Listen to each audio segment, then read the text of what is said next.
Salut les amis! On se fait sur l'aller-retour l'équipe qui va se qualifier. On peut parler du match aller ce que vous voulez, mais je pense que là, quand je vous ferai voter, que je vous donnerai mon avis, c'est qui va se qualifier. Bon les gars, premier match. City Dortmund. Du coup les gars, il y a les cotes aussi. Et bon, City est large favori. Les cotes à gauche, c'est les cotes du match aller. Et les cotes à droite, c'est les cotes de la double confrontation. Donc qui va se qualifier? Voilà, City sans surprise. Et grand favori.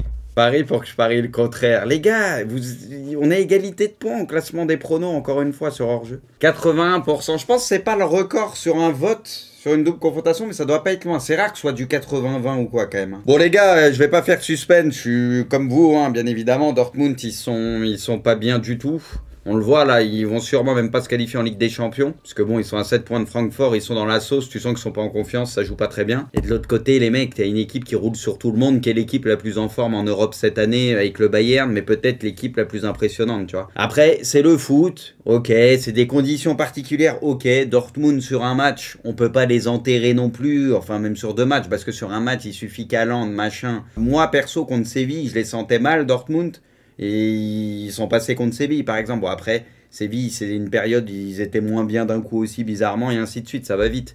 Mais après, City ont l'air tellement en confiance que, honnêtement, les gars, même là, la petite surprise, tu sais pas comment elle est possible sur 2 matchs, parce que Dortmund, ils prennent des buts, il y a des espaces, et City, tout paraît tellement facile. En plus d'être plus en place cette année défensivement, offensivement, tu sais qu'ils vont se créer des occasions et marquer des buts. Dortmund est le meilleur tirage pour City devant Porto. C'est possible parce que, en fait, je suis assez d'accord sur ça parce que Dortmund, c'est une équipe joueuse. Tu sais, c'est une équipe qui sait pas attendre et genre en mode, vas-y, mettre le bus, etc. C'est peut-être ce qu'il faut aussi et pouvoir bien contrer pour emmerder City. Dortmund, c'est une équipe joueuse. Les deux équipes sont joueuses et à ce petit jeu-là, de toute façon, City est meilleur. C'est vrai que c'est pour ça que je suis d'accord. Le match-up, comme on dit, avantage clairement City. Mais bon, après, encore une fois... City, les gars, ils nous ont habitués. C'est comme j'ai dit la dernière fois. City, cette année, je trouve qu'ils ont un vrai équilibre pour peut-être gagner la LDC, ce qu'ils n'avaient pas les autres années où à chaque fois ça te choquait. Mais on va pas oublier que City, ils perdent toujours à un moment où on s'y attend pas contre une équipe où ils sont archi favoris. Ça aussi, tu vois. Mais j'ai cette sensation que cette année, ça va pas forcément se produire. Parce que comme je disais, défensivement et tout, ils ont une assise. C'est quand même plus solide. Mais City, c'est City en Ligue des Champions. Bon... C'est souvent, ouais, souvent en quart en plus, ouais, souvent en quart. Ouais, Stones, bah, Diaz Stones, là, cette charnière, c'est costaud, hein, cette année, très costaud. Pas un mot sur le Cyborg Haaland, bah, il marque moins, là, depuis quelques temps, mais je m'en fais pas pour ça. Haaland, je pense, contre City, il peut mettre des buts, hein, genre, il peut leur mettre des buts, mais le truc, c'est combien va en prendre Dortmund. Mais bon, on verra bien, c'est le foot, les gars. Ces derniers temps, il y a eu beaucoup de surprises, on sait jamais. Hein. Mais bon, là, de toute façon, c'était sûr qu'il n'y aurait pas trop de suspense avec les votes. Deuxième match, les gars, ça va déjà batailler un peu plus. Enfin, normalement. Real-Liverpool, les gars. Du coup, Liverpool qui est favori hein, sur la double confrontation. Cote à 1,58, c'est bon, il n'y a pas un énorme écart. Bon, à 96, il y a quand même un petit écart, mais il n'y a pas un énorme écart. Mais du coup, Liverpool sont la tendance qui est quand même un peu favori. Ce match va être incroyable. C'est vrai que c'est l'équipe la plus titrée en Ligue des Champions, 13 LDC et 6 Liverpool, je crois, qui est 3ème derrière le grand AC Milan. Ça va être beau. En plus, il y a un petit passif là récent entre ces deux équipes, etc. Tu vois, donc c'est cool. Putain, mes clubs de cœur avec le PSG. Quoi, Kev? Mes clubs de cœur. Ouais, les mecs, vous forcez. Il a pas dit mon club, mes clubs de cœur. Comment ça? T'as le droit d'être pour Liverpool, pour le Real, pour Paris, pour 15 clubs. 54% du coup le Real pour vous. Hein. Là, pour le coup, très serré. Moi, je l'avais dit... Rappelez-vous, j'avais dit, ce match, c'est pas loin du 50-50, mais je voyais un peu plus une tendance pour Liverpool, en sachant qu'il y avait Ramos à ce moment-là. Les gars, il n'y a pas Ramos. Moi, ça fait que je trouve encore un peu pencher la balance, en sachant que Liverpool, mine de rien, là, ils ont leurs attaquants, il y a Jota qui est là, etc. Ils récupèrent un peu de joueurs. En fait, j'ai du mal à voir ce Real-là être solide. Ils peuvent passer contre Liverpool. Je pense qu'au final... ça va être peut-être assez serré la double confrontation. Je vois pas une grosse diff. J'ai du mal à voir cette défense du Real sans Ramos, parce que dans les gros matchs, quand il n'y a pas Ramos, c'est souvent très compliqué. Et en fait, là, quand tu as Liverpool et que tu as un Firmino, tu as un Jota, tu as un Salah, tu as un Mané, et sans compter les autres au milieu, toute la clique, ça me fait un peu peur.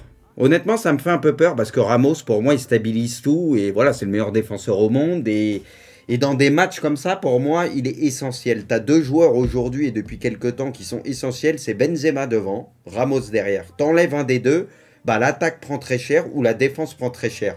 Et pour moi, pour qu'ils aient une chance contre Liverpool d'être à armes égales, fallait déjà les deux tauliers. Et du coup, je dis pas qu'ils vont perdre pour sûr, mais je pense que Ramos, c'est quand même un énorme coup dur. Donc voilà, moi les gars, tout ça pour dire que je vois quand même un avantage du coup à Liverpool qui va peut-être un peu mieux là, tu vois, en championnat. Bon, ils ont recollé un petit peu, ils peuvent repenser aux 4 premières places, etc. Le Real, moi je trouve, ils peuvent être en danger contre des équipes qui mettent beaucoup d'intensité, qui sont capables de répéter les courses, et on sait que Liverpool peut se projeter très vite, etc. Tu vois. Hazard jouera quasi pas, bah, comme d'hab, hein, c'est terrible, mais comme d'hab. Hein. Il sera bon Benzema de toute façon. C'est autour, faudra que ça fasse un minimum le taf. Mais après, t'as les Kroos, t'as les Modric, t'as quand même des choses à faire valoir. Tu vois, Vinicius, c'est pareil. On sait que sur le dernier geste, il est naze, mais il peut faire des diffs. Tu vois, en 1 contre 1, il peut provoquer, faire des choses, provoquer un péno, comme il a fait la dernière fois, et faire un centre. Il est capable, tu vois. Tout va reposer sur le 9, soyons honnêtes. Bah, si de toute façon, Benzema, t'as pas un gros Benzema à l'aller au retour, juste un très bon Benzema, bah, c'est sûr qu'ils ont peu de chance, oui, on le sait. Bon, du coup, là, ça change. Vous êtes Real, moi, un peu plus Liverpool, mais c'est la même tendance inversée que vous. C'était du coup à 54-46. Moi, je vois 55-45 ou... Ouais, un peu moins de 60-40 comme vous, mais à l'inverse, en fait. Je pense que les deux matchs, il y aura match, mais que Liverpool sera un peu supérieur et du coup se qualifiera. Alisson va donner des buts. Ok, Karius. Ça se trouve, il va faire une Karius comme il avait fait il y a pas longtemps là, en championnat où il avait fait des bourdes là. Imaginez, il se passe, ça se trouve, ils ont la poisse contre le Real. S'il fait une Karius, il donne 2 pions, allez, rideau. Troisième match, les gars. Bon, a priori, il devrait y avoir une grosse tendance, je pense. Même si Chelsea a enfin perdu, les gars. Chelsea se met pas dans les meilleures conditions avec leur défaite. Ouais, après... Bah, ça arrive, hein, tranquille. Hein. Mais oui, ça peut être... Tu vois, là, ils étaient sûrs un peu de leur force, et notamment derrière et tout. Et c'est vrai que là, bah, faut digérer une défaite comme ça, oui. C'est vrai que c'est spécial, parce qu'ils n'avaient pas été habitués à ça. Déjà, ils étaient habitués à pas prendre de but quasiment. Et là, se prendre une valise comme ça, c'est vrai que ça peut être au mauvais moment. Il y a qui, les gars, qui est absent? Oliveira et Taremi. Ah ouais, tu vois, ça pèse. Hein. Plus Oliveira, il leur a mis combien? 4-5 pions, je crois. Alors, du coup, vous êtes Chelsea 74%. Bon, moi aussi, les gars, je vois quand même Chelsea passer. Mais, rappelez-vous ce que j'avais dit contre la Juve. J'avais dit Porto peut sauter la Juve. Ça, je vous l'avais dit, je sous-estimais pas Porto. Après, parce que fallait pas surestimer la Juve aussi, tu vois. Porto, c'est ça qu'ils ont. Eux, ils ont l'état d'esprit, tu vois. Contrairement à d'autres équipes. Je donne pas de nom, je donne rien, mais eux, ils ont ce truc où tu sens qu'ils peuvent être en mission et que l'état d'esprit peut être irréprochable. Alors, des fois, ils peuvent être limités par rapport à d'autres grandes équipes, mais ils ont ce truc-là, j'ai l'impression. Donc, ça peut te faire gagner des matchs et ça peut te faire passer. Tu vois, ça peut te faire passer. Donc, je pense que ça va être chaud. Ça va être chaud. Mais je vois quand même Chelsea, pareil, se qualifier, parce qu'il y a quand même plus de qualité du côté de Chelsea. Gigi va encore marquer. Werner va marquer. Pep, il va faire un match. En vrai, il y a des anciens, il y a des expérimentés. Tu vois, avec les Thiago, les Aspi, les Pep, tout ça, c'est... Non, mais ça va être intéressant, ça va bien se taper dans ce match. Tu aurais été violent, Pep, on connaît. Hein. Lui, c'est un chien, il lâche rien, on connaît. Hein. Ça, c'est des soldats, ça. Tu pars à la guerre tranquille avec lui. Violent, c'est le moins qu'on puisse dire. Ah, mais il est violent. Oui, il peut être violent dans tous les sens du terme, Pep. Bon, ok, bon, bah vas-y, moi de Chelsea, donc là, pour le coup, on se rejoint, mais... En vrai, ce serait marrant de voir Porto se qualifier en demi. Hein. Dernier match, les amis. En sachant que les gars, du coup, on n'a pas Paredes du côté de Paris. On n'a pas Verratti avec le Covid. Et côté Bayern, en gros absent, bah t'as pas Lewandowski, bien sûr. Donc voilà. Après, il y a peut-être des petites absences ou des incertitudes à droite, à gauche en plus. Mais on va dire que c'est les trucs notables. Bah, vous êtes sur du 63-37. Il n'y a pas une diff monstrueuse, quoi, on va dire. Sans Lewandowski, ça va être ultra chaud pour le Bayern. Bah, quand je mets dans la balance, d'enlever la doublette Verratti-Paredes et de l'autre côté, t'enlèves Lewandowski. Qui est le plus grand perdant pour vous dans l'histoire? Est-ce que c'est du 50-50 ou est-ce que vous voyez une équipe qui, au final, est plus désavantagée que l'autre? Moi, je trouve que Paris est plus handicapé parce que le PSG sans Verratti, on sait que ça n'a rien à voir. Et en plus, sans Paredes, en plus de ça, tu vois, bah, moi, je trouve que ça fait mal. Alors oui, Lewandowski, il est remplaçable, mais on sait que le Bayern...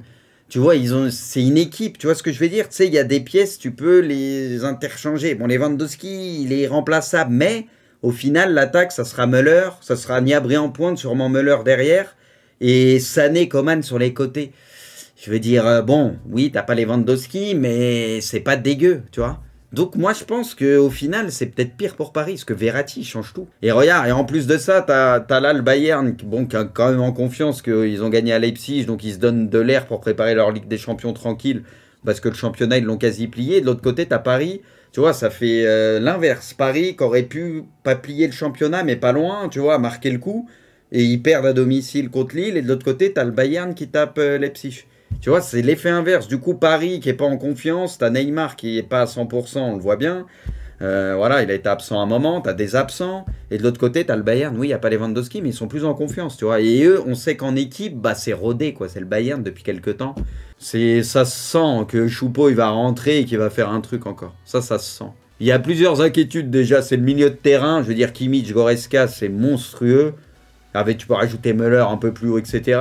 Tu te dis, le milieu de terrain du PSG, techniquement, sans Paredes, sans Verratti, pour remonter le ballon, ressortir le ballon proprement, tu sens qu'il risque de se faire bouffer par le milieu du Bayern, normalement. Après, encore une fois, le foot, c'est pas une science exacte. Du coup, le milieu de terrain, ça fait peur. Après, tu vois, Davis, Coman, Sané, tout ça sur les côtés, avec les latéraux de Paris, bah, c'est compliqué aussi, tu vois ce que je veux dire, Florenzi, qui tu veux, que ce soit Kehrer, Florenzi, ce que tu veux. Enfin, honnêtement, c'est pas rassurant. C'est pas rassurant. Quand tu vois tout ça, c'est pas rassurant. Encore une fois, Neymar, il a pas l'air d'être à 100%, mais ça reste Neymar. Et on sait qu'il est capable de coups d'éclat. Donc voilà, de toute façon, il faudra un gros Neymar, espérer un gros Neymar pour faire quelque chose, et pas comme en finale de LDC. Mbappé, le truc, Mbappé, il aura des coups à jouer, je pense, parce qu'on sait que le Bayern, ça joue, donc il risque d'y avoir des espaces. Mais j'avais dit la même chose en finale de Ligue des Champions. Il a eu 2-3 coups dont la frappe qu'il n'a pas pu contenir. Il a eu des coups à jouer, mais bon, au final, il n'a pas pu faire grand-chose.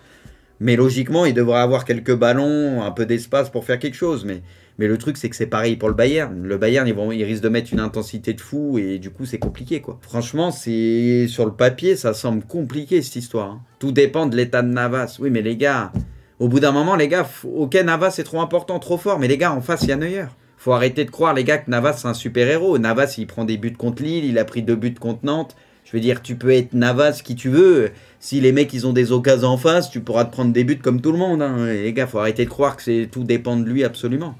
Parce que s'il concède des occasions comme il concède ces derniers temps, etc., Navas ou pas, le Bayern, ils mettent des mines, et à un moment, ça va passer. Même si Navas fait un bon match, il va s'en prendre. Sur le papier, ça fait peur. Après, Paris, c'est une équipe qui est imprévisible. En fait, Paris, c'est imprévisible dans les deux sens. Enfin, tu sais que tu peux pas les voir trop bons, trop bien quand ça va à peu près bien pour eux, etc.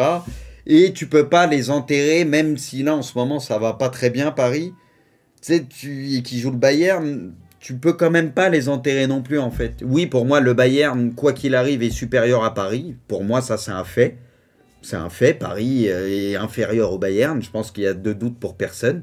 Mais faut pas enterrer Paris. Paris peut sortir un gros match et faire un truc. Voilà. Voilà. Paris, ils en sont capables. Ils ont des joueurs, etc. Mais le truc, c'est l'état d'esprit qui fait peur, encore une fois. C'est que j'ai l'impression qu'en ce moment, et j'en parlais la dernière fois, l'état d'esprit Paris, j'ai l'impression qu'il n'y a pas grand-chose qui va. Et cette année, c'est pour ça que je les trouve, c'est un pari que je trouve pas bon cette année, moins bon que les autres années, parce que même dans le jeu, l'état d'esprit, ce que tu veux, j'ai l'impression que ça va pas, je sais pas, ça va pas. C'est pas qu'ils s'entendent pas, mais la plupart ils doutent, c'est pas, ça dégage pas la sérénité. Et c'est pour ça qu'en championnat, ils se font attraper par des équipes qui avant, bah, c'était pas possible. Tu vois, c'était pas possible. Tu sens qu'ils sont en plein doute. Après, c'est la Ligue des Champions. C'est des matchs spéciaux, tu vois, il y a des mecs qui sont faits pour ces matchs-là. Attention à l'excès de confiance du Bayern. Mais il n'y a pas d'excès de confiance du côté du Bayern, le muscle. Il n'y en a pas. De toute façon, les Allemands, je suis pas un grand fan de ça au niveau des Allemands. Je reconnais qu'ils sont forts. Je parle de la sélection ou du Bayern, par exemple. Ils sont forts. Il n'y a rien à dire. Je suis pas un grand fan des fois de leur arrogance ou quoi, tu vois. Mais après, ils sont arrogants, mais ils assument quasi tout le temps. Je veux dire, eux, c'est pas un excès de confiance. C'est juste que eux, ils savent de quoi ils sont capables. Ils savent qu'en ce moment, ils ont gagné avec des champions, c'est peut-être la meilleure équipe au monde. Ils sont sûrs de leur force. Les Lewandowski, ils se pètent, ils sont pas là à paniquer en se disant on est foutu, ce que tu veux. Ils s'en battent les couilles. C'est pas qu'ils s'en battent les couilles, mais ils se disent bah ok, il n'y a pas les vannes, c'est relou, mais tranquille. Tranquille, on est solide, on sait ce qu'on peut faire et on peut défoncer n'importe qui.